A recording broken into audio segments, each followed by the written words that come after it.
குரல் டாக்கர்ஸ்.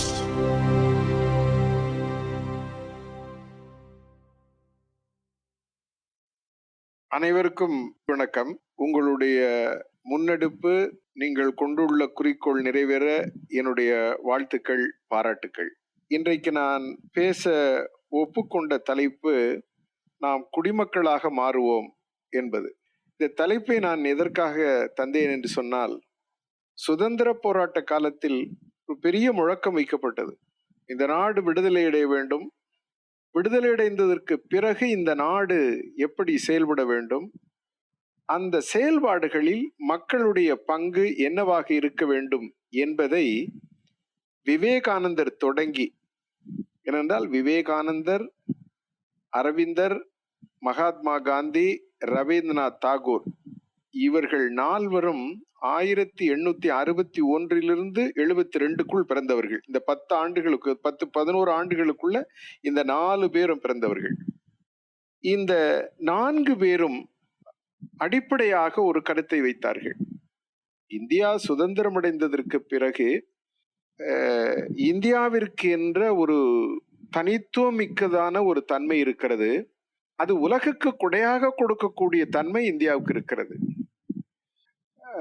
என்கின்ற அடிப்படையில் சுதந்திரம் அடைந்ததற்கு பிறகு என்ன செய்ய வேண்டும் என்று இவர்கள் நால்வருக்குள் ஒரு கருத்து வேறுபாடு, சிறிய சிறிய வேறுபாடுகள் இருந்தாலும் அடிப்படையான கொள்கை ஒன்று இருந்தது. என்னவென்று சொன்னால், இந்திய சமுதாயம் மானுட வாழ்க்கையை வாழுகின்ற பொழுது உலகத்திற்கு எடுத்துக்காட்டான ஒரு வாழ்க்கையை வாழ்ந்து மற்றவருக்கு காட்ட வேண்டும். அதுதான் இந்தியாவினுடைய கொடையாக இருக்க வேண்டும் என்று அவர்கள் கருதினார்கள். அப்படி கருதிய பொழுது இந்தியா சுதந்திரம் அடைந்ததற்கு பிறகு அவர்கள் என்ன நினைத்தார்கள், என்ன வேண்டினார்கள், என்ன விரும்பினார்கள் என்று சொன்னால், இந்த மாற்றத்தை யார் கொண்டு வருவது என்று சொல்கின்ற பொழுது இந்த நால்வருமே அடிப்படையில் கோடிட்டு காட்டிய ஒரு கருத்து, இந்த சமூகம் மாற வேண்டும் என்று அவர்கள் விரும்பினார்கள். ஒரு அரசாங்கம் சமூகத்தை மாற்றும் என்று அவர்கள் சொல்லவில்லை, நம்பவும் கிடையாது, மறந்துவிடக்கூடாது. ஆக இந்த மாற்றத்தை யார் கொண்டு வர முடியும் என்று சொன்னால், சாதாரண மக்களால் கொண்டு வர முடியும். அதற்கு நாம் மக்களை தயார்படுத்த வேண்டும் என்று கூறினார்கள். இந்தியா சுதந்திரம் அடைந்தது. சுதந்திரம் அடைந்த உடன் நடந்த முதல் வேலை என்னவென்று சொன்னால், மிகப்பெரிய அரசாங்கத்தை கட்டி, வலுவாக கட்டி இந்தியாவை நிலைநிறுத்தி விடுவது. அது சற்றேறக்குறைய நடந்து விட்டது. அதில் மாற்றமே கிடையாது. இந்தியா என்றது, ஏனென்றால் சுதந்திரம் அடைந்தவுடன் இந்தியா என்ற ஒரு நாடு உருவாகிறது. அந்த நாடு ஜனநாயக நாடாக இருக்க போகிறது என்று அறிவித்த உடனே உலகத்தில் இருக்கக்கூடிய மிகப்பெரிய அறிவுஜீவிகள் எல்லாம் எப்படி பார்த்தார்கள் என்றால், ஆச்சரியத்துடன் பார்த்தார்கள். ஒரு சாகசம் இந்தியாவில் நடக்கிறது. இந்தியா என்ற ஒரு மிகப்பெரிய நாடு, பல்வேறு வேறுபாடுகள், பல்வேறு வித்தியாசங்கள், ஏற்றத்தாழ்வுகள், இவைகளெல்லாம் வைத்துக்கொண்டு, இவைகளெல்லாம் முரண்பட்டவைகள், இவைகளெல்லாம் வைத்துக்கொண்டு அது எப்படி ஒரே நாடாக இருக்க போகிறது? அது மட்டுமல்ல, ஜனநாயகத்தை கொண்டு செலுத்த போகிறோம் என்றும் சொல்லுகிறார்கள். ஜனநாயகத்திற்கு நேர் எதிர்மறையான சமூக கூறுகளை கொண்டிருக்கக்கூடிய ஒரு நாட்டில் இது எப்படி நடக்கப் போகிறது என்பதை பார்த்தார்கள். ஆச்சரியமாக பார்த்தார்கள். இது ஒரு சாகசம் என்றே நினைச்சார்கள். ஒரு அட்வென்ச்சர் நடந்து கொண்டிருக்கிறது உலகத்தில். இந்தியா என்ற நாடு உருவாகிறது, அது ஜனநாயகத்தில் பயணிக்கப் போகிறது என்று அவர்கள் பிரகடனப்படுத்துகிறார்கள் என்று அவர்கள் எல்லாம் அதை ஆச்சரியமாக பார்த்து கொண்டிருந்தார்கள். அந்த நேரத்தில் நம்முடைய இந்த சிந்தனையாளர்கள் அத்தனை பேரும், இந்த நால்வரும் ஒரு கருத்தினை சொல்லிக்கொண்டே இருந்தார்கள். என்னவென்று சொன்னால், சமூகத்தை மாற்ற வேண்டும்.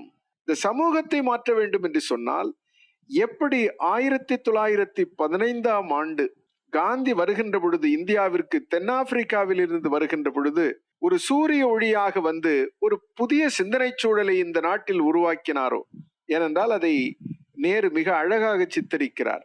என்ன சித்தரிப்பு என்று சொன்னால், திகைத்து நின்ற இந்திய சமூகத்திற்கு வழிகாட்டுவதற்காக ஒளியோடு வந்திறங்கிய மாமனிதனாகத்தான் காந்தி 1915 இங்கே வந்து இறங்கினார் என்பதனை அவர் சித்தரித்தார்.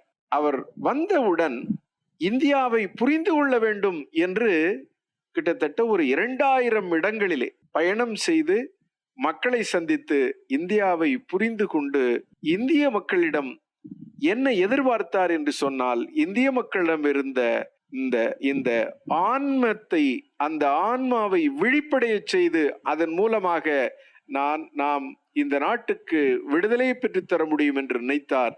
அது நடந்தது, இல்லை என்று சொல்லவில்லை. ஆனால் அதற்கு பிறகு என்ன செய்ய வேண்டும்? இந்தியா சுதந்திரம் அடைந்து விடுவது, சுதந்திரம் அடைவது என்பது மிகப்பெரிய போராட்டத்திற்கு பிறகுதான் நடக்கும். அது ஒரு வித்தியாசமான முறையிலே, ஒரு புதுமையான முறையிலே நடைபெற்றது இந்தியாவில். உண்மை. நெல்சன் மாண்டலா மிக அழகாக சொல்லுவார், ஒரு நாடு சுதந்திரம் அடைவதற்கு மிகப்பெரிய தியாகங்களை செய்ய வேண்டும். ஆனால் அதே நாடு அந்த சுதந்திரத்தை பாதுகாப்பதற்கு அதை விட அதிகமான தியாகங்களை செய்ய வேண்டும். இல்லை என்று சொன்னால் வேறொரு வடிவத்தில் யாராவது ஒருவர் வந்து ஆதிக்கம் செலுத்தி கொண்டிருப்பார். அந்த விடுதலை அடைந்த நாட்டில் ஆதிக்கம்தான் நடக்குமே அன்றி ஒரு ஜனநாயக ஆட்சி நடக்க முடியாது. ஆகையினாலே நாடு விடுதலை அடைத்து விட்டது என்று அனைவரும் தூங்க முடியாது. விழிப்புடன் அடைந்த சுதந்திரத்தை பேணி பாதுகாக்கவில்லை என்று சொன்னால் அந்த சுதந்திரத்தால் சாதாரண மனிதனுக்கு எந்த பயனும் கிடைக்கப் போவதில்லை என்று ஆணித்தரமாக சொன்னால் நெல்சன் மாண்டலா அவர்கள். ஏனென்றால் இந்தியா சுதந்திரம் அடைந்ததற்கு பிறகு ஒரு 27 ஆண்டு காலம் கிடைத்து அந்த நாட்டுக்கு சுதந்திரம் கிடைத்தது. அந்த சுதந்திரம் அடைந்த நாடுகளெல்லாம், அந்த நாடுகளில் எல்லாம் என்ன நடந்தது என்பதனை பார்த்ததினாலே இந்த கருத்தை முன்வைத்தார். சரி, இந்த நேரத்தில் இன்னொருவை நாம் நினைவு கூற வேண்டும். வினோபா பாவே அவர்கள் சுதந்திரம் அடைந்த காலத்தில் வினோபா பாவே அவர்கள் ஒரு புத்தகம் ஒன்று எழுதினார். சுவராஜ சாஸ்திரா என்ற புத்தகம். அது சுவராஜ சாஸ்திரா என்றால் ஒரு சுயாட்சிக்கான விஞ்ஞானம். ஒரு நாடு சுயாட்சி அடைந்த நாடாக செயல்பட வேண்டும் என்றால் அது எப்படிப்பட்ட ஒரு விஞ்ஞானத்தை, அறிவியலை கை கொள்ள வேண்டும். அது சுதந்திரமான நாட்டில் என்ன, அது சுதந்திரமாக இருப்பதற்கு ஒரு விஞ்ஞானம் இருக்கிறது, ஒரு சயின்ஸ் இருக்கிறது. அதை நாம் கற்றுக்கொள்ள வேண்டும் என்று சொன்னார். இதில் என்ன மிக முக்கியமானது என்று சொன்னால், அந்த நூலுக்கு ஒரு அறிமுக உரையை யார் தந்தது என்று சொன்னால் காந்தி அவர்கள் அதுக்கு ஒரு அறிமுக உரை எழுதுகிறார். யார்? வினோபா பாவே அவர்கள்.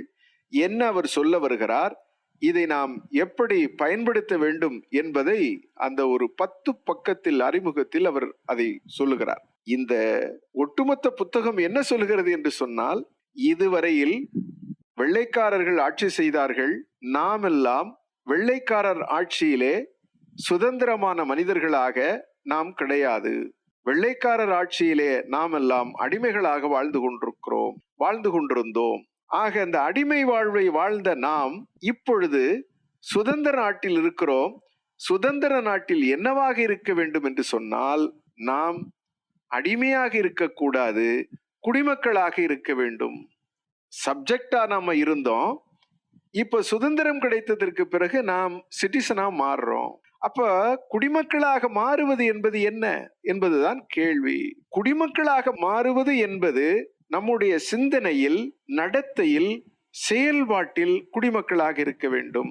ஏழையாக இருந்தாலும், பணக்காரராக இருந்தாலும், படித்தவராக இருந்தாலும், படிக்காதவராக இருந்தாலும் அத்தனை பேரும் இந்த நாட்டில் குடிமக்கள். சுதந்திரம் பெற்ற நாட்டில் குடிமக்களாக இருப்பதற்கு நமக்கு சில தகுதிகள் வேண்டும். அது என்ன தகுதி என்று சொன்னால், குடிமக்களாக பல பொறுப்புகளை ஏற்றுக்கொண்டு நடைமுறைப்படுத்தக்கூடிய மனிதர்களாக நாம் மாற வேண்டும். இதை அரசாங்கம் சொல்லாது, மறந்துவிடக் கூடாது. இந்த நேரத்தில் இந்திய அரசியல் சாசனம் உருவாக்கப்பட்ட பொழுது ஒரு நாட்டினுடைய ஜனாதிபதி என்ன பணிகளை செய்ய வேண்டும், பாராளுமன்றம் என்ன பணிகளை செய்ய வேண்டும், சட்டமன்றம் என்ன பணிகளை செய்ய வேண்டும், ஒரு கவர்னர் என்ன பணிகளை செய்ய வேண்டும் என்பது போன்ற பல்வேறு பணிகளை, பல்வேறு அமைப்புகளை, அரசாங்க அங்கங்களை எல்லாம் மிக விளக்கமாக எழுதி ஒரு அரசியல் சாசன சட்டம் நமக்காக உருவானது. ஆனால் அந்த அரசியல் சாசன சட்டத்தில் எல்லோருக்கும் இடம் இருந்தது, ஆனால் சாதாரண குடிமகனுக்கு எந்த இடத்திலும் இடம் கிடையாது. இதை ஜே.சி. குமரப்பா மிக அழகாக படம் பிடித்து காட்டினார். சுதந்திரமான நாட்டில் அதிகமாக பணிகள் யாருக்கு இருக்க வேண்டும் என்றால் மக்களுக்கான இடம் இந்த அரசியல் சாசன சட்டத்தில் இல்லை என்பதை ஜே.சி. குமரப்பா தெளிவாக அங்கே குறிப்பிட்டார். இது நான் எதற்காக குறிப்பிடுகிறேன் என்று சொன்னால், இந்த வினோபா பாவே அவர்கள் எழுதிய புத்தகத்தில் அதை மிக தெளிவாக குறிப்பிடுகிறார். நாம் குடிமக்களாக மாறிக்கொள்ள வேண்டும். இதை அரசாங்கம் நம்மை மாற்றாது. ஏனென்றால் அரசாங்கம் என்னவாக நம்மை மாற்றி வைக்க விரும்புகிறது என்று சொன்னால், அரசாங்கம் என்பது முதலாளியாக வெள்ளைக்காரர் இருந்த இடத்திலே ஒரு அரசாங்கம் வந்து இருக்கிறது.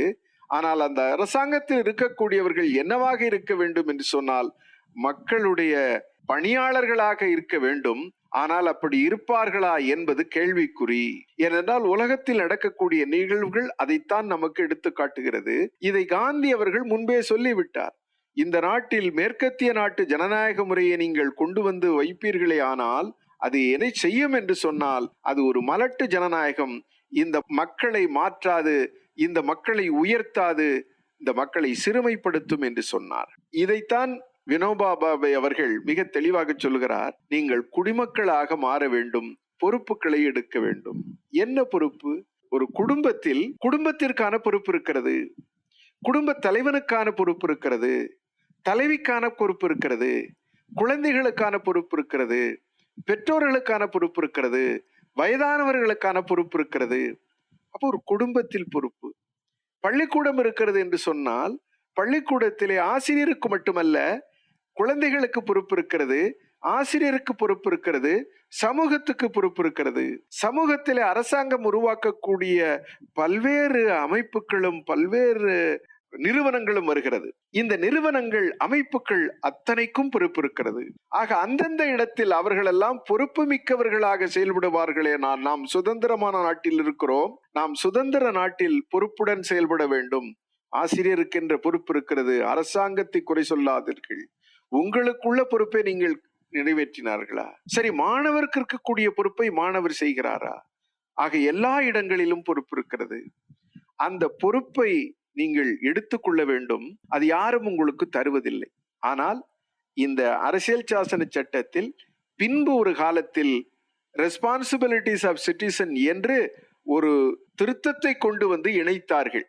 ஆனால் வினோபா பாவே அதை சொல்லவில்லை, அந்த திருத்தத்தை சொல்லவில்லை. அவர் சொன்னது, ஒரு ஜனநாயக நாட்டில் நீங்கள் பொறுப்புமிக்க குடிமக்களாக இருந்து குடிமக்கள் செய்ய வேண்டிய அத்தனை பொறுப்புகளையும் செய்ய வேண்டும். அது வாக்களிப்பதோடு நின்று விடுவது அல்ல. வாக்களித்து விட்டு தேர்ந்தெடுக்கப்பட்ட பிரதிநிதிகள் என்ன செய்கிறார்கள் என்று கண்காணிக்க வேண்டிய பொறுப்பும் உங்களுக்கு இருக்கிறது. அவர்கள் தவறு செய்கின்ற பொழுது அதை தட்டி கேட்க வேண்டிய பொறுப்பும் இருக்கிறது. அவர்கள் உங்களுக்கு பணி செய்ய வேண்டிய பொறுப்பு அவர்களுக்கு இருக்கின்ற பொழுது செய்யவில்லை என்றால் கேட்கக்கூடிய பொறுப்பும் உங்களுக்கு இருக்கிறது. ஆகையினாலே எல்லா இடங்களிலும் உங்களுக்கு வாய்ப்பு கிடைக்கின்ற பொழுது நீங்கள் பொறுப்புமிக்க மனிதராக மாற வேண்டும். நான் ஏன் இதை இந்த இடத்தில் பேச வேண்டும் என்று சொன்னால், இன்றைக்கு நாம் எல்லா இடங்களிலும் பொறுப்பற்ற மனிதர்களை பார்த்து கொண்டிருக்கிறோம். ஒரு அற்புதமான மொழி தமிழ் மொழி. இந்த மொழி இன்றைக்கு எவ்வளவு சிறுமைப்படுத்தப்படுகிறது பயன்பாட்டில் என்பதை நீங்கள் அனுதினமும் இந்த சமூக ஊடகங்களிலே நுழைந்து பார்க்கின்ற பொழுது, இந்த மொழியினுடைய தொன்மை, அதனுடைய பாங்கு, அதனுடைய பக்குவம், அதனுடைய உயர்வு, அதனுடைய உன்னதம், இவைகளெல்லாம் தெரிந்தால் நாம் இன்றைக்கு உபயோகப்படுத்தக்கூடிய தாழ்நிலை உபயோகத்திற்கு இருக்கக்கூடிய மொழியை பயன்படுத்துவோமா, சொற்களை பயன்படுத்துவோமா என்பதை யோசித்து பார்க்க வேண்டும். ஆக இன்றைக்கு எல்லா இடங்களிலும் என்ன இருக்கிறது என்று சொன்னால், பொறுப்பற்ற தன்மை இருக்கிறது. ஆக எங்கே இது உருவாக வேண்டும் என்று சொன்னால், அனைவரும் இன்றைக்கு எதிர்பார்க்கிறது என்னவென்று சொன்னால், அனைவருக்கும் ஒரு எதிர்பார்க்கிறது. என்ன எதிர்பார்ப்பு? அரசாங்கம் நல்ல அரசாங்கமாக வர வேண்டும், அரசியல்வாதிகள் தூய்மையானவர்களாக வர வேண்டும், அதிகாரிகள் தூய்மையாக இருக்க வேண்டும், ஊழல் ஒழிய வேண்டும், யாரும் ஊழல் செய்யக்கூடாது என்று அனைவரும் கோஷம் எழுப்புகிறார்கள். மறந்துவிடக் கூடாது, இவர்களெல்லாம் யார்? வெள்ளைக்காரர்களா? இவர்களெல்லாம் நம்மவர்கள், மறந்து விடாதீர்கள். ஆகையினாலே எந்த இடத்தில் ஒரு நல்லாட்சி வரும் என்றால், நல்ல சமூகத்தில் தான் நல்லாட்சி வர முடியும். நல்ல ஆட்சி எந்த நாட்டில் வரும் என்று சொன்னால், எந்த நாட்டில் அந்த சமூகம் நல்ல சமூகமாக வாழ்கிறதோ, நல்ல விழுமியங்களுடன் வாழ்கிறதோ, அந்த சமூகத்தில் தான் அது வர முடியுமே அன்றி, நீங்கள் சட்டம் கொண்டு வருவதனாலே, சட்ட திருத்தம் கொண்டு வருவதனாலே, அரசியல் சட்டம் இருப்பதனாலே, அரசாங்கம் விரிவாக்கப்படுவதனாலே நடக்க போவது கிடையாது, நடந்ததும் கிடையாது. ஆக அந்த சமூகம் மாற வேண்டும். அந்த சமூகம் மாறுவதற்கு எது அடிப்படை என்று சொன்னால் குடிமக்களாக அவர்கள் மாற வேண்டும். குடிமக்கள் என்று சொல்கின்ற பொழுது நாம் அரசியல் சாசன சட்டத்தில் சொல்லியிருக்கக்கூடியது மட்டும் கிடையாது. நமக்கு தார்மீகமான கடமைகள் பல இருக்கின்றன. அது அரசியல் சாசன சட்டத்தில் கூறப்படவில்லை. நம்முடைய உடல் இருக்கிறது. நம்முடைய உடம்புக்கு யார் பொறுப்பு? நம்முடைய உடலுக்கு யார் பொறுப்பு? நம்முடைய தூய்மைக்கு யார் பொறுப்பு? நம்முடைய சுற்றுப்புறத்துக்கு யார் பொறுப்பு? நமக்கு பக்கத்திலே இருக்கக்கூடிய இயற்கைக்கு யார் பொறுப்பு? நமக்கு பக்கத்திலே இருக்கக்கூடிய நீர்நிலைகளுக்கு யார் பொறுப்பு? நாம் தான் பொறுப்பு. நம் உடலுக்கு நாம் பொறுப்பு, நம் குடும்பத்தில் இருக்கக்கூடிய சூழலுக்கு நாம் பொறுப்பு, நம் குடும்பம் அமைந்திருக்கக்கூடிய இடத்திற்கு வசிப்பிடத்திற்கு நாம் பொறுப்பு, வாழ்விடத்திற்கு நாம் பொறுப்பு, வாழ்வாதாரத்திற்கு நாம் பொறுப்பு, நம்முடைய உடல் ஆரோக்கியத்திற்கு நம் பொறுப்பு. ஆக இப்படிப்பட்ட பொறுப்புகளுக்கு நாம் தகுதிப்படுத்திக் கொள்ள வேண்டும். அதற்கான புரிதல் இருக்க வேண்டும். இன்றைக்கு என்ன மிக முக்கியமானது என்று சொன்னால், சாதாரணமாக குடிமக்கள் தெரிந்திருக்க வேண்டிய பல பிரச்சனைகள் யாருடைய பிரச்சனையாக பார்க்கப்படுகிறது என்று சொன்னால் நிபுணர்களுடைய பிரச்சனையாக பார்க்கப்படுகிறது. சாதாரணமாக குழந்தைகள் ஊட்டச்சத்து குறைவாக இருக்கிறார்கள் என்று சொன்னால், ஊட்டச்சத்து குறைவு என்பது ஒரு தாய்க்கும் தெரிந்திருக்க வேண்டும், தந்தைக்கும் தெரிந்திருக்க வேண்டும். என்னுடைய குழந்தை ஊட்டச்சத்தினால் பாதிக்கப்பட்டிருக்கிறது. ஒரு வளரிளம் பெண் இருக்கிறார் என்று சொன்னால், அந்த வளரிளம் பெண் திருமணம் ஆகிறது, அவர் ஒரு குழந்தை பெற்றெடுக்க போகிறார். அந்த வளரிளம் பெண் திருமணம் ஆவதற்கு முன்பு யாராவது யோசித்து பார்த்திருப்பார்களா, அவர் இந்த இரத்த சோகை நோயால் பாதிக்கப்பட்டிருக்கிறாரா? அது யாருக்கும் தெரிவதில்லை. அதை பற்றி சிந்தனை இல்லை. ஆனால் அது யாருடைய பிரச்சனையாக இன்றைக்கு பார்க்கப்படுகிறது என்றால், நிபுணர்கள் பேசுகிறார்கள், anaemia affected by adolescent girls அப்படி என்று சொல்லுகிறார்கள். அப்ப அந்த அனிமியா அஃபெக்டட் அடாலசன்ட் கேர்ள்ஸ்ங்கிறது யாருக்கு தெரியணும்னா, அந்த பெண் படித்திருக்கிறார், எம்ஏ படித்திருக்கிறார், பிஎஸ்சி படித்திருக்கிறார், எம்எஸ்சி படித்திருக்கிறார். ஆனால் அவருக்கு தன்னுடல் பற்றிய புரிதல் கிடையாது. அப்ப மிக முக்கியமானது என்னவென்று சொன்னால், அடிப்படையானது தூய்மையாக இருப்பது எப்படி. இன்றைக்கு நாம் இந்த தூய்மைக்கான ஒரு மிகப்பெரிய திட்டம் வந்திருக்கிறது, ஸ்வச் பாரத் என்று சொல்லி. அதை காந்தி அவர்கள் சுதந்திரம் பெறுவதற்கு முன்பே சொன்னார், இந்தியாவிற்கு எது முதல் தேவை என்று சொன்னால் சுதந்திரம் அல்ல, சுத்தம் என்று சொன்னால் சானிடேஷன் என்று அவர் ஆங்கிலத்தில் சொன்னார். அது ஒரு விஞ்ஞானம். ஆனால் அதை நாம் என்னவாக சுருக்கி விட்டோம் என்று சொன்னால், அது ஒரு கழிப்பறை கட்டுதல் தான் சுத்தம் என்று சொல்லிவிட்டோம். ஆனால் கழிப்பறை என்பது ஒரு கலாச்சாரம், அது ஒரு விழுமியம். அது எப்படி கழிப்பறையை நாம் வைத்துக் கொள்வது, கழிப்பறையை எப்படி நாம் பராமரிப்பது, கழிப்பறையை சுத்தமாக வைத்துக் கொள்வது போன்ற புரிதல் நமக்கு இல்லை என்று சொன்னால், எத்தனை கழிப்பறை கட்டினாலும் நாம் என்னவாக வைத்திருப்போம் என்று சொன்னால், அதை ஆரோக்கியமாக வைத்திருக்க மாட்டோம், ஆரோக்கியமாக பயன்படுத்த மாட்டோம். ஆனால் இவை பற்ற புரிதல் நம்முடைய மக்களுக்கு இருக்கிறதா? சாதாரண மக்களுக்கு இந்த கழிப்பறையை பயன்படுத்தக்கூடிய அத்தனை பேருக்கும் இருக்க வேண்டிய ஒரு சாதாரண பொறுப்பது. ஆனால் அந்த பொறுப்பு அவர்களுக்கு தெரிகிறதா? அந்த பொறுப்பை அவர்களுக்கு தெரிய வைத்திருக்கிறோமா என்பதுதான் அடிப்படையான கேள்வி. உணவு இருக்கிறது.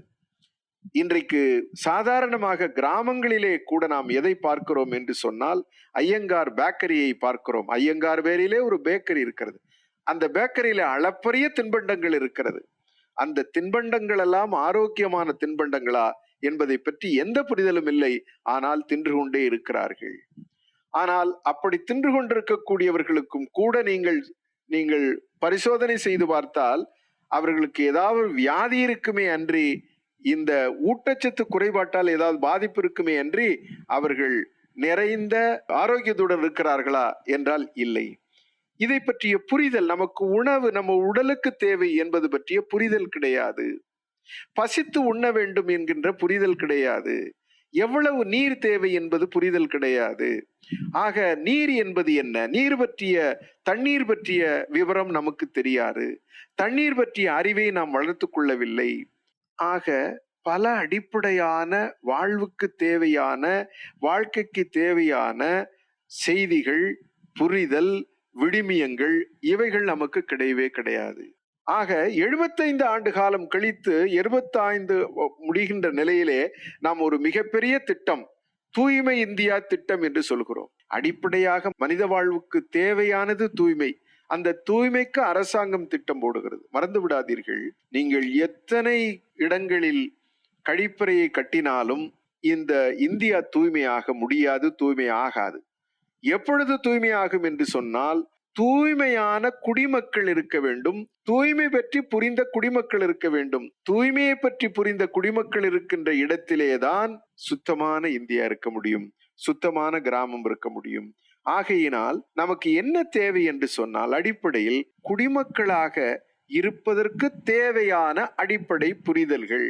ஆக இன்று யாரையோ குற்றம் சொல்லிக் கொண்டிருக்கிறோம். அரசாங்கம் மோசமாக இருக்கிறது என்று சொன்னால் நாம் மோசமாக இருக்கிறோம். நம்மை நாம் மாற்றிக்கொள்ளவில்லை. அரசியல்வாதிகள் மோசமாக இருக்கிறார்கள், அரசியல் மோசமாக இருக்கிறது என்று சொன்னால் நாம் மோசமாக இருக்கிறோம். அந்த அரசியலை வளரவிட்டது யார்? நாம் தானே வளரவிட்டிருக்கிறோம். மோசமான அரசியல் வளர்வதற்கு நாம் தானே காரணமாக இருக்கிறோம். இதை ஏன் நாம் தட்டி கேட்கவில்லை? இந்த இடத்தில் ஒன்றை புரிந்து கொள்ள வேண்டும். என்னவென்று சொன்னால், நெல்சன் மாண்டேலா சொன்னார் அல்லவா, தியாகம் சுதந்திரம் அடைவதற்கு மட்டுமல்ல, சுதந்திரம் அடைந்ததற்கு பிறகு சுதந்திரம் அடைந்த நாட்டில் சமத்துவத்துடன் அனைவருக்கும் அனைத்தும் கிடைத்திடுவதற்கான ஒரு நிலை உருவாக்கப்பட வேண்டும் என்று சொன்னால், அந்த சுதந்திரம் பாதுகாக்கப்பட வேண்டும். அது பாதுகாக்கப்பட வேண்டும் என்று சொன்னால், சுதந்திரம் அடைவதற்கு போராடியதை விட 1 மடங்கு அதிகமாக போராட வேண்டும் என்று சொன்னதை இந்த இடத்தில் நீங்கள் பொருத்தி பார்த்தால் உங்களுக்கு ஒரு உண்மை தெரியும். அது என்ன உண்மை என்று சொன்னால், நீங்கள் சுதந்திரம் அடைந்ததற்கு பிறகு பயனாளியாக இருந்து வீட்டில் நாம் அரசாங்கம் அத்தனையும் தரும், நாம் பெற்றுக்கொள்ளலாம் என்கின்ற மனோபாவத்தை வளர்த்து பயனாளி பட்டாளமாக நாம் மாறி இருக்கின்றோம். இன்றைக்கு அரசாங்கம் அனைத்தும் செய்ய வேண்டும், நமக்கு அது தர வேண்டும், நாம் வாங்கக்கூடியவராக இருக்கு. என்றைக்கு ஒரு சமூகம் தன்னை பயனாளியாக சித்தரித்துக் கொண்டு அதில் ஒரு சுகத்தை காணுகிறதோ, அந்த சமூகம் ஒரு சுயமரியாதை சமூகமாக வாழ முடியாது. இதுதான் நாம் பார்க்கின்ற யதார்த்தம். இந்த நிலையை நம்முடைய அரசியல்வாதிகள் யாரும் மக்களுக்கு உருவாக்கப் போவது கிடையாது. ஆகையினாலேதான் எங்கே துவங்க வேண்டும் என்று சொன்னால், சமூகத்தை மேம்படுத்த வேண்டும் என்று நினைக்கின்றவர்கள் எங்கே தன்னுடைய பணியை துவக்க வேண்டும் என்று சொன்னால், குடிமக்களுக்கான விழிப்புணர்வு, குடிமக்களாக அவர்களை மாற்றுவதற்கான விழிப்புணர்வை உருவாக்கி ஒவ்வொருவரையும் குடிமக்களாக சிந்திக்க வைத்து, குடிமக்களாக நடந்து கொள்ள செய்து, குடிமக்களாக செயல்பட செய்து நாம் அவர்களுக்கு தேவையான விழிப்புணர்வை உருவாக்குவோமே ஆனால், நிச்சயமாக அந்த இடத்தில் என்ன அரசியல் நடக்கும் என்று சொன்னால், ஒரு வித்தியாசமான ஒரு தியாக அரசியல் அங்கே நடக்கும். அங்கேதான் ஒரு நல்ல அரசியல் இருக்க முடியும். அந்த நல்ல அரசியல் மூலமாகத்தான் ஒரு நல்ல ஆட்சி அமைய முடியும். அந்த நல்ல ஆட்சியின் மூலமாகத்தான் நல் ஆளுகை வளர முடியும். அந்த நல் ஆளுகை வருவதன் மூலமாகத்தான் ஒரு நல்ல நிர்வாகம் வர முடியும். அந்த நல்ல நிர்வாகம் வருவதன் மூலம்தான் ஒரு ஒட்டுமொத்த நல்லாட்சி என்பது சமூகத்திற்கானதாக நடக்க முடியும். ஆகையினாலே துவங்க வேண்டிய இடம் என்பது நம்மில் என்பதை புரிந்து கொள்ள வேண்டும். ஒவ்வொரு தனி மனிதரும் தனக்குள் யோசித்து பார்த்து, நாம் குடிமக்களாக இருக்கிறோமா? நாம் பொறுப்புள்ளவராக இருக்கிறோமா? குழந்தையை கொண்டு சேர்த்து பள்ளிக்கூடத்தில் விட்டுவிட்டு ஒரு 6 மணி நேரத்திலே அந்த குழந்தை மிகப்பெரிய மாற்றங்களை அடைந்து வர வேண்டும் என்று நினைத்துக் கொண்டிருக்கக்கூடிய பெற்றோர் மறந்துவிடக்கூடாது. நீங்கள் எவ்வளவு பணத்தை வேண்டுமானாலும் கட்டலாம், ஆனால் தாங்கள் இருக்கின்ற இடமே ஒரு பள்ளிக்கூடம் என்பதை தெரியாமல் அவர்கள் தங்களை ஆசிரியராக நினைத்து கொள்ளாமல், பள்ளிக்கு வரக்கூடிய ஆசிரியர்களை மட்டுமே ஆசிரியர்கள் என்று நினைத்து கொண்டு அவர்கள் அங்கு ஒரு 8 மணி நேரமோ 6 மணி நேரமோ அந்த குழந்தைகளை விட்டுவிட்டு அவர்கள் வீட்டுக்கு வருகின்ற பொழுது மிகப்பெரிய மாற்றத்துடன் வர வேண்டும் என்று நினைக்கிறார்கள். இது எவ்வளவு பொறுப்பற்ற நிலை! அந்த பள்ளிக்கூடம் இயங்குவதை சென்று பார்த்தார்களா? ஆசிரியர்கள் ஒழுங்காக வருகிறார்கள் என்று பார்த்தார்களா? அப்படி பள்ளிக்கூடம் சரியில்லையே, அதை சரி செய்ய வேண்டும் என்று நினைத்தார்களா? அந்த பள்ளிக்கூடத்திற்காக நாம் வரி கட்டுகின்றோம், அந்த கட்டிய பணத்தில் சம்பளம் வாங்கக்கூடிய ஆசிரியர் வரவில்லை என்று சொன்னால், அந்த பள்ளிக்கூடத்தில் வசதிகள் இல்லை என்று சொன்னால் அதை தட்டி கேட்க வேண்டும் என்று நாம் சிந்திக்கின்றோமா என்பதை யோசித்து பார்த்தால் நமக்கு தெரியும், நாம் ஒரு பொறுப்பற்ற தாய் தந்தையாகவே இருந்து கொண்டிருக்கிறோம் என்பது நமக்கு புரியும். மறந்துவிடக்கூடாது, இன்றைக்கு இந்திய அரசியல் சாசனம் இருக்கிறது, நமக்கு உரிமைகள் எல்லாம் இருக்கிறது, உரிமைகள் எல்லாம் கட்டுக்கட்டாகவும் தரப்பட்டு விட்டது. அது கல்வி உரிமை, உணவு உரிமை, வேலை உரிமை, எத்தனையோ உரிமைகளை சட்டமாக ஆக்கி தந்திருக்கிறார்கள். நாம் எப்பொழுதாவது நினைத்து பார்த்திருக்கிறோமா இந்த சட்டங்களை எப்படி பயன்படுத்த முடியும் என்று யோசித்து பார்த்ததுண்டா? அது பற்றி விவாதம் செய்ததுண்டா? சாதாரண மக்களிடம் அதை எடுத்து கூறியதுண்டா? அவர்களிடம் விழிப்புணர்வு ஏற்படுத்தினோமா என்று சிந்தித்து பார்க்க வேண்டும். விவேகானந்தருடைய உரைகளிலே ஒரு அற்புதமான உரை ஒன்று இருக்கிறது. அதில் ஒரு ஒரு அழகான ஒரு ஒரு மொழி வரும். அதாவது என்னவென்று சொன்னால், arise awake stop not till the goal is reach என்று வரும். இது யாரை கேட்டாலும் ஒரு அற்புதமான கொட்டேஷன். விவேகானந்தர் பேசியதிலே மிக அருமையான கொட்டேஷன் என்று அனைவரும் சொல்லிவிடுவார்கள். ஆனால் அந்த உரை எங்க நிகழ்த்தப்பட்டது? கும்பகோணத்தில் நிகழ்த்தப்பட்ட உரையில் அது இருக்கிறது. அந்த arise awake stop not till the goal is reach என்பதற்கு சாதாரணமான விளக்கம் எல்லா இடத்திலும் சொல்லப்படுகிறது. ஆனால் அதனுடைய உண்மையான விளக்கம் என்பது என்னவென்று சொன்னால், அந்த அரைஸ் என்பது கண்ணை விழிப்பதல்ல, ஆத்மாவை விழிக்கச் செய்வது. இந்த ஆத்ம விழிப்பு, நம்ம பாரதியை பார்க்கிறோம். பாரதியினுடைய கட்டுரைகள், பாரதியினுடைய கவிதைகள், இவைகளை பார்க்கின்ற பொழுது அவன் செய்திருக்கக்கூடிய பணி, அவன் எங்கிருந்து இவற்றையெல்லாம் பிடித்தான் என்று சொன்னால், எங்கோ அவன் ஞான தேடலில் இருக்கின்ற பொழுது அந்த மூலத்திலிருந்து பிடித்து தந்தவைகள் தான் பாரதி யாத்த கவிதைகள், பாரதி எழுதிய கட்டுரைகள். யோசித்து பார்க்க வேண்டும். இவைகளெல்லாம் நமக்கு வழிகாட்டக்கூடிய கட்டுரைகள், வழிகாட்டக்கூடிய கவிதைகள். இவைகளெல்லாம் நம்முடைய குழந்தைகளுடைய நெஞ்சிலே பதியும்படி நாம் கொண்டு செலுத்தினோமா? மார்க் வாங்குவதற்கு இவைகளெல்லாம் மனனம் செய்து எழுதுங்கள் என்று சொன்னோமே ஒழிய வாழ்க்கைக்கு பயன்படக்கூடியது என்று நாம் சொல்லிக் கொடுத்திருக்கிறோமா? ஆகையினாலேதான் பொறுப்பற்ற தன்மை என்பது எல்லா இடங்களிலும் பரவி கிடக்கிறது. ஏனென்றால் நாம் எதை நம்பினோம் என்றால், நம்மை நம்பவில்லை. சுதந்திரமடைந்த நாட்டில் நம்முடைய சுதந்திரமாக குடிமக்களாக நம்மை நாம் நம்பாததனுடைய விளைவு, அரசாங்கத்தை நம்பி, அந்நிய நாடுகளை நம்பி, அந்நிய நாட்டு அறிவை நம்பி, இவைகளெல்லாம் நம்மை மேன்மையடை செய்து அடைந்து விடும் என்று நினைத்தோம். பாரதியை படித்தால் நாம் மேன்மையடைவோம் என்று நமக்கு யாரும் சொல்லித்தரவில்லை, சொல்லிக் கொடுக்கவில்லை, அதை சொல்லிக் கொடுக்க முயற்சி செய்யவில்லை. இவைகளெல்லாம் நாம் எதற்கு வைத்திருக்கிறோம் என்றால், பூஜைக்கு வைத்திருக்கக்கூடிய புஷ்பங்கள் போல. அது ஒரு நிகழ்வு, அவ்வளவுதான். அது ஒரு செயல்பாடு, அவ்வளவுதான். அத்துடன் அதை முடித்துக் கொள்கிறோம். எதையும் நாம் ரிச்சுவலாக செய்து முடித்து விடுவோம். அதை ஆழமாக நம்முடைய உணர்வுக்குள்ளே, அறிவுக்குள்ளே, சிந்தனைக்குள்ளே எத்துவது கிடையாது. ஆகையினாலேதான் மிக முக்கியமாக இந்த சமூகம் மாற வேண்டும் என்று சொன்னார். 75 ஆண்டு காலத்திலே நாம் பார்த்தது எதை என்று சொன்னால், ஒரு தியாக காலத்தில் இருந்து இன்றைக்கு எந்த நிலைக்கு வந்திருக்கிறோம் என்று சொன்னால், மக்கள் போகத்தில் தோய்ந்திருக்கக்கூடிய ஒரு நிலைக்கு நம்முடைய மக்களை அழைத்து சென்று விட்டோம். இது ஒரு வேதனையான காலத்தில் நாம் இருக்கிறோம்.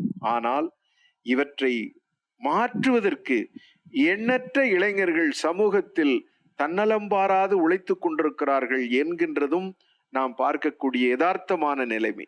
இவர்களெல்லாம் களத்தில் நின்று போராடி கொண்டிருக்கிறார்கள். இந்த மாய தோற்றத்திலிருந்து இந்த நாடு வளர்ந்து விட்டது, நாம் வளர்ந்து விட்டோம், நாம் உயர்ந்து விட்டோம், எண்ணிக்கையில் ஆகாய விமானம் பறப்பது உயர்ந்து விட்டது, எண்ணிக்கையில் நம்முடைய ஊர்திகள், நாம் வைத்திருக்கக்கூடிய கார், நாம் கட்டியிருக்கக்கூடிய கட்டிடங்கள், இவைகள் எல்லாம் பார்க்கின்ற பொழுது பிரமிக்கிறது. ஆனால் மனித வாழ்க்கையை பார்க்கின்ற பொழுது நமக்கு சோகம் உருவாகிறது. என்னவென்று சொன்னால், மானுட வாழ்வு எப்படி வாழ வேண்டுமோ அப்படிப்பட்ட ஒரு வாழ்க்கையை, விழுமியங்களுடன் கூடிய வாழ்க்கையை நாம் வாழ்கிறோமா?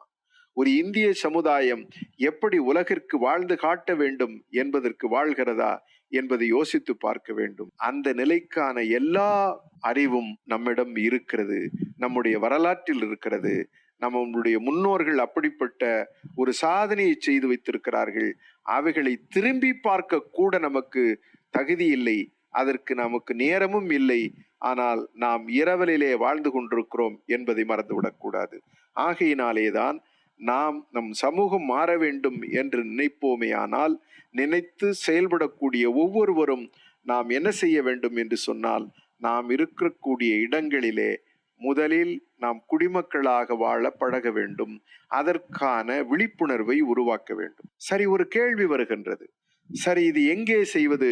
நாம் அரசியல் கட்சியாக மாறுவதா என்பதை, அரசியல் கட்சியாக மாறி செயல்பட முடியுமா என்றால் எதுவும் தேவையில்லை. மறந்து விடாதீர்கள். குடிமக்களாக இருந்தே நீங்கள் வசிக்கக்கூடிய இடத்தில் ஏழையாக இருக்கலாம், கவலைப்படாதீர்கள். குடிமக்களாக இருந்தே நீங்கள் அந்த பணியை செய்ய முடியும். எப்படி செய்ய முடியும் என்றால், ஒவ்வொரு கிராமத்திலும் ஒரு கிராம சபை இருக்கிறது. அதே போல ஒவ்வொரு நகரத்திலும் பகுதி சபை இருக்கிறது, ஏரியா சபை என்று சொல்லுவார்கள். அங்கு பொதுமக்கள் கூட வேண்டும். பொதுமக்கள் தங்களுடைய வாழ்க்கையை பற்றி விவாதிக்க வேண்டும், தங்களுடைய வாழ்விடம் பற்றி விவாதிக்க வேண்டும், வாழ்வாதாரம் பற்றி விவாதிக்க வேண்டும், சமூக நல்லிணக்கத்தை பற்றி விவாதிக்க வேண்டும், சமூகம் செய்யக்கூடிய வேலைகளை பற்றி விவாதிக்க வேண்டும். அங்கே முடிவெடுக்க முடியும். யாராக என்று சொன்னால் குடிமக்களாக. நீங்கள் ஒவ்வொருவரும் ஒரு பாராளுமன்ற உறுப்பினராக ஆக வேண்டும் என்றால் தேர்தலில் போட்டியிட வேண்டும். ஒரு சட்டமன்ற உறுப்பினராக வேண்டும் என்றால் தேர்தலில் போட்டியிட வேண்டும். ஆனால் கிராம சபை உறுப்பினராக இருப்பதற்கு போட்டி தேவையில்லை. அரசியல் சாசனம் உங்களை அப்படி உருவாக்கி விட்டது. அதே போல நகர சபையில், அதே போல நகரத்தில் இருக்கக்கூடிய பகுதி சபை என்பது கிராம சபைக்கு ஒத்த பகுதி சபை. அந்த பகுதி சபையை கூட்ட வைக்க வேண்டும். அங்கு கிராம சபை கூடுவது போல் நீங்கள் கூட வேண்டும். அங்கே நீங்கள் சொல்லுங்கள், நமக்கு என்ன பணி இருக்கிறது, நம்முடைய பகுதி தூய்மையாக இல்லை, நம்முடைய பகுதியில் குப்பை இருக்கிறது, நமக்கு வரக்கூடிய குடிநீர் என்பது சுகாதாரமான குடிநீராக இல்லை, நமக்கு அங்கே ஏழைகளுக்கு தேவையான மருத்துவ வசதி கிடைக்கவில்லை, அது எப்படி மருத்துவ வசதி கிடைக்க வேண்டும், ஏழை குழந்தைகளுக்கு நல்ல கல்வி கிடைக்கவில்லை, அவர்களுக்கு மருத்துவ வசதி கிடைக்கவில்லை, அது எப்படி பெறுவது என்பதை அங்கே விவாதியுங்கள். அதை செய்ய வையுங்கள். அரசாங்கத்தை பணியுங்கள். மறந்து விடாதீர்கள். இன்றைக்கு பணம் என்பது ஆறாக ஓடுகிறது. ஒரு காலத்தில் லஞ்சம் என்பது 100 இருந்தது, 1000 இருந்தது, 1,00,000 இருந்தது. இப்பொழுது லஞ்சம் என்பது கோடிக்கு வந்திருக்கிறது. எங்கே இருந்து வந்திருக்கிறது என்று சொன்னால், இந்த அரசாங்கம் நாம் கொடுத்த பணத்தில் வரக்கூடிய பணம் இல்லது, நம் பெயரில் வாங்கக்கூடிய கடனில் வந்த பணத்தில் வந்தது. நமக்கு என்ன வேண்டும் என்று சொன்னால், சிந்திக்கின்ற தன்மை வேண்டும். நாம் குடிமக்களாக சிந்தித்தோம் என்று சொன்னால் வேதனைப்படுவோம்.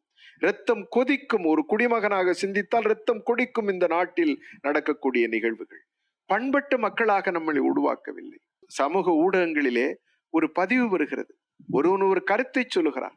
ஜனநாயகத்தினுடைய மூலமே சமத்துவம், நீதி, நேர்மை, நியாயம், ஒழுக்கம், பண்பு, கருத்தை மதித்து வாங்குதல், எதிர்கருத்தை போற்றி வாங்குதல், இப்படிப்பட்ட கூறுகளை கொண்ட ஒரு ஜனநாயக நாட்டில் ஒரு கருத்தை சொல்லியதற்காக கீழே நாகூசும் வார்த்தையை அவன் பதிவு செய்கிறான் என்று சொன்னால், அவன் எந்த மொழியை பின்பற்றி இருக்கிறான், எந்த மொழி அவனுக்கு தெரிந்திருக்கிறது என்பதை யோசித்து பார்க்க வேண்டும். அந்த நிலையில் நாம் ஒவ்வொருவரும் முதலில் செய்ய வேண்டிய பணியாக நான் கருதுவது எதை என்று சொன்னால், குடிமக்களாக முதலில் துவங்க வேண்டிய செயல்பாட்டை துவங்க வேண்டிய இடம் ஒரு கிராம சபையில், நகரத்தில் இருக்கக்கூடிய ஏரியா சபையில் நீங்கள் இந்த பணியை துவக்குவீர்களே ஆனால், புரிதலுடன் துவக்குவீர்களே ஆனால், மாற்றத்திற்கான வித்தை நீங்கள் விதைக்கிறீர்கள் என்று பொருள். ஒரு 25 ஆண்டு காலத்திற்கு இந்த பணி நடக்குமே ஆனால், இந்த 25 ஆண்டு காலம் நிறைவடைகின்ற நிலையில் சுதந்திரம் பெற்ற பொழுது எப்படி தியாகிகள் இந்த நாட்டை விடுதலை பெற்று தந்தார்களோ, அதே போல இந்த 25 ஆண்டுகளிலும் மிகப்பெரிய போராட்டத்திற்கு பிறகு ஒரு புதிய சமுதாயத்தை நம்மால் படைக்க முடியும். அந்த சமுதாயம்தான் விவேகானந்தர் கண்ட, அரவிந்தர் கண்ட, காந்தி கண்ட, தாகூர் கண்ட ஒரு ஒப்பற்ற இந்திய சமுதாயமாக இருக்க முடியும். அதற்கு நாம் பரிசோதனை செய்து கொள்ள வேண்டும். நாம் குடிமக்களாக மாற முடியுமா? மாறுவதற்கு தயாராக இருக்கிறோமா? அல்லது இந்த பயனாளியாக சுகம் கண்டு வாழ்ந்திருக்கிறோம் அல்லவா? யாரோ வருகிறார், ஒரு அமைச்சர் வருகிறார், அவர் பயனை தருகிறார் பயனாளிக்கு. இவர் கூனி குறுகி அந்த பயனை வாங்குகிறார், அவருக்கு நன்றி செலுத்தி விட்டு. இவருடைய பணம் இவர் கைக்கு வருகிறது, ஆனால் இவர் மரியாதை இழந்தவராக இருக்கிறார். ஆகையினாலேதான் மகாத்மா காந்தி முதலில் சுதந்திரமடைந்தவுடன் செய்ய வேண்டிய வேலை எது என்று கேட்டவுடன் அவர் சொன்னது, இந்த மக்களுக்கு தேவையான சுயமரியாதையுடன் வாழ்வதற்கான சூழலை உருவாக்க வேண்டும் என்று சொன்னார். Restoring the dignity of the individuals in India என்று சொன்னார். அதுவும் குறிப்பாக சொன்னார். ஏனென்றால் 80% மக்கள் கிராமங்களிலே வாழ்கிறார்கள், படிப்பறிவின்றி வாழ்கிறார்கள் என்று சொல்லுகிறார்கள். அவர்களுக்கு முதலில் என்ன தேவை என்று சொன்னால், அவர்களுடைய சுயமரியாதையை மீட்க வேண்டும் என்று சொன்னால், அப்படி சுயமரியாதையை மீட்கப்பட வேண்டும் என்று சொன்னால் நாம் செய்ய வேண்டிய முதல் பணி குடிமக்களாக மாற வேண்டும். நாம் குடிமக்களாக மாறி மற்றவர்களை குடிமக்களாக மாற்றுவதற்கு பணி செய்ய வேண்டும். பயனாளி சிந்தனையை குடிமக்கள் சிந்தனையாக மாற்றுவதற்கு செய்வதுதான் இந்த நாட்டிற்கு செய்யக்கூடிய, இந்த சமுதாயத்திற்கு செய்யக்கூடிய ஒப்பற்ற பணியாக இருக்கும் என்று சொல்லி இந்த வாய்ப்புக்கு உங்கள் அனைவருக்கும் நன்றி கூறி விடைபெறுகிறேன். நன்றி, வணக்கம். குரல் டாக்கர்ஸ்.